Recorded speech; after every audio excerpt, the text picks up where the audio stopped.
What's really hard to describe is this eerie silence. The only thing you can hear is just the wind, but there are no other tourists and no other local visitors. Поехали, Moynaq. Да.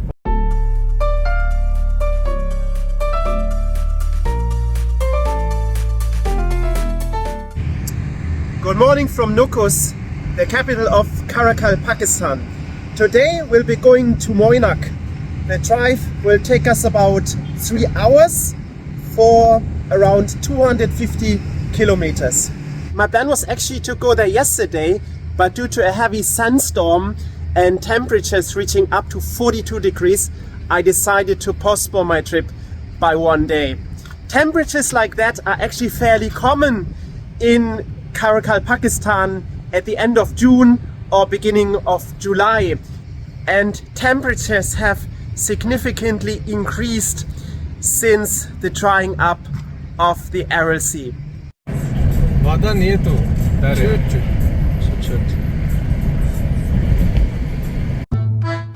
For the first 120 kilometers, the road from Nukus to Moynaq follows the railway line leading all the way up to Kazakhstan and Russia.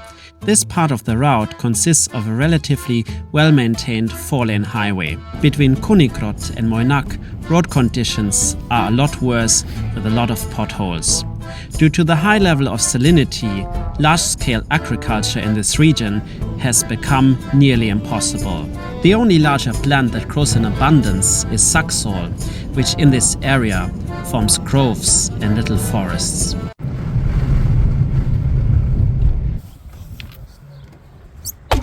What surprises me most is that this place, located in the middle of a disaster zone, looks really far from desolate, at least compared to a lot of other places in Uzbekistan and particularly here in Karakalpakstan.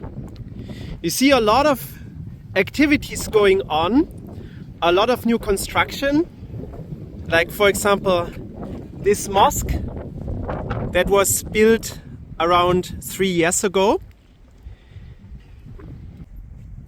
Imagine that the place where we're going down right now used to be an ancient seafloor just a few decades ago.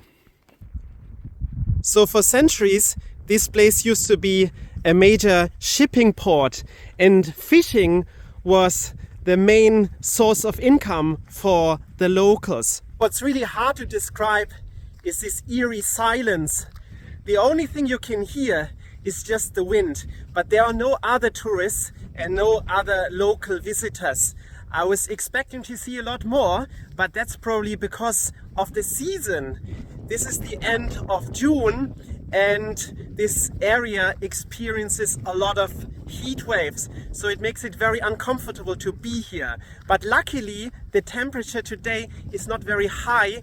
We have around 31 to 32 degrees. Sometimes the temperature here goes up to almost 40 or even higher, and then I think it's very hard to breathe and very hard to walk around, and it's easy to get a heat stroke. But now the ships here have been left to rust in the hot sun and the cold winter winds.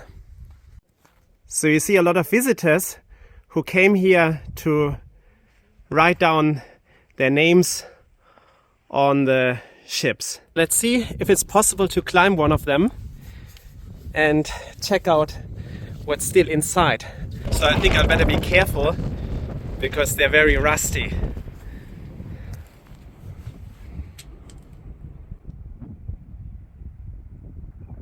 About 1.5 years ago, there used to be a major salt storm coming down from the Aral Sea and even reaching Nukus. People initially thought it looked like snow, but it actually turned out to be salt. I just spoke to the people of the museum over there. They said most tourists will come here in spring and autumn when the weather is more pleasant. As you can see, The old lighthouse has been turned into a coffee shop where they're also selling souvenirs. There is no better place to grasp the vastness and solitude than the top of the old lighthouse. From here to the old seashore, it now takes about 150 kilometers. Next to the old lighthouse, there is also a small one-room museum that documents the history of the Aral Sea. There's actually not so much to see. It's rather a short documentation about the disappearance of the Aral Sea. And just behind me over there, there's a small cinema that shows the documentation about the Aral Sea as well.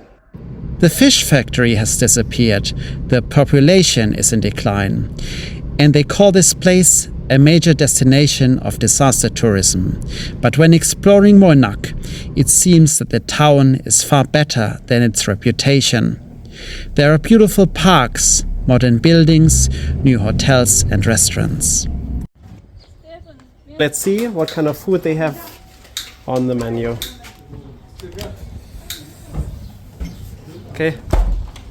Menu, what time?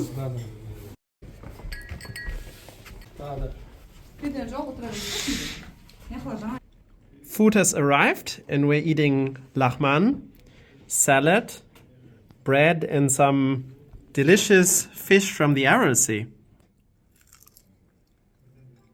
It's really tasty. A gdzie находится пляж? 20 kilometrów. 20 kilometrów, dawaj.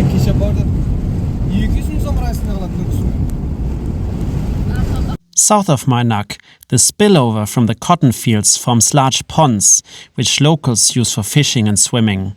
A few dozen kilometers south, between Kunigrot and the hamlet of Aliaul, the Amur Daya still looks very much like a small river.